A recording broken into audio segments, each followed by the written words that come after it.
Yang kita na si Gina. Amen to that. Good morning po, ako si Gina Mabe ng DWWW7. Director! Kilala ba natin? Na-miss kita, sobrang miss na miss. Nandito sa Lunes, courtesy call kay, sa bulletin. Yes po. Busy lang ako kasi may mga konting kaso lang akong maliliit na inaasikaso. Noted po. Attorney, kumustahin ko lang si Pastor Kibudoy. Buhay pa siya? Siguro naman. Parang napifeel ko siya. Very great, that's great. Ano po yung reaction niya doon sa nakikitang pagdiba ng pulis sa kanyang Kingdom of Jesus Christ Temple? Hindi ko siya nakakausap matagal pero tingin ko hindi siya natutuwa. Anong tingin mo? Natutuwa kaya siya? Palagay ko yung masama ang loob niya. Tingin ko lang naman yun. Kasi nisensitibo yun si Pastor pagka binubungkal yung katedral, inigiba yung mga halaman doon, pinudurog yung sahig mo, medyo nakakainis na konti yun Konti lang. Konti lang naman, konti, nakakainis yun Okay. Pinarating niya sa iyo yan. Hindi naman, nararamdaman ko lang. Ako'y nananalangin at parang may bumubulong sa akin. Okay. Anyway, segue lang ako ng konti, attorney, kasi medyo matagal-tagal lang hindi nababalitaan. Kumusta naman po ang status ng mga apila po ni Congressman Ani Tevez ng Timor-Leste, yung kanyang political asylum na hinihingi? Could you share to us ano ang sinasabi ng Leste government? Nilinaw ko na yan, Gina, di ba? Nagpalabas ang DOJ ng pahayag na nag-deny na daw yung apila. Mali po, fake news yan. Fake news po yan. Wala pang desisyon sa apila. Ang lumabas yung stay order. Hindi yata alam ni Miko Clavano kung anong difference between yung denial ng appeal at denial ng stay order. Kaya nalito si Totoy. That's the problem when you send a boy to do a man's job. Nagkakandalo-loko. Di ba siya rin nagsabi, Google nyo. Sabi niya, end of July daw, nandito na si Tevez. Anong nangyari? Hanggang kailan po ba yung stay order na sinasabi ng Timor-Leste? Na-deny na nga po yun. Alam nyo, ayaw ko na, kung part yun ng GC sa media, alam nyo, sinabi ko na dati, ayaw ko na magkomento kay Secretary Remulla sapagkat may sakit.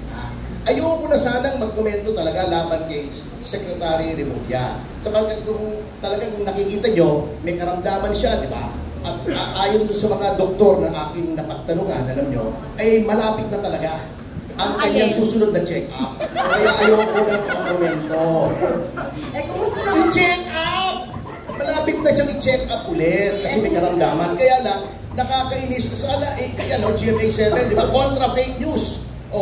Paano na-publish yun sa inyo? Hindi naman confirm yun. Pinadala ko doon sa group chat yung sa Timor-Leste na pwede namang i-Google Translate na wala pang desisyon na sa dyaryo. After sinabi nila na may desisyon, after ilang days, may lumabas sa dyaryo sa Timor-Leste na walang desisyon. Ano sinasabi nila? Di ba yan din yung DOJ na nagsabi, na parating na sa Tevez, nagtakbuhan tayo ron, di ba? Sa airport, wala.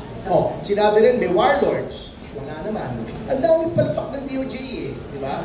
Kumusta na po si Kong Tevez? Okay naman.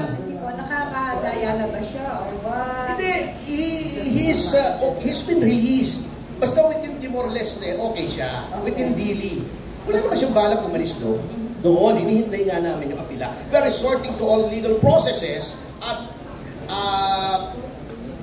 dumulog na rin po kami sa United Nations Commission on Human Rights. Natatandaan niyo po yung ginawa namin kay GMA noon when she was incarcerated. Si Attorney Amal Clooney, yung kasama ni George Clooney, ang aming barrister doon na nagsampa ng demanda na binaviolate ng Pilipinas ang human rights at bumalik yung Technical Working Group ng United Nations Commission on Human Rights na nagsabi na nabaviolate nga ang human rights ni Mrs. Arroyo at that time. We are going the same route. Lahat po ng rutang legal, pero legal lamang po. At hindi kami nagpapakalat ng fake news. So, yung status po ng appeal nyo sa United Nations on Human Rights for Kong Tevez, ano na po? Naroon na po. Naka-file na. Meron din kaming coordination with the Special Rapporteur. Natatandaan nyo, si De Lima, nag-file din ng ganyang kaso si De Lima Yeah. So, huwag nilang mamasamain yan. Talagang avenue yan. Di ba? May pupunta pa dito Special Rapporteur. Ang pangalan yung parang Parang buhol-buhol yung buhok. Buhol-buhol ha, wala kang sinasabi. Yung kulot. Di ba? Yung special rapporteur yun. Kung mamarapati ng UN, paaaring magpadala sila ng special rapporteur dito o sa Timor-Leste para tignan kung may violation nga ng human rights. Thank you, Attorney.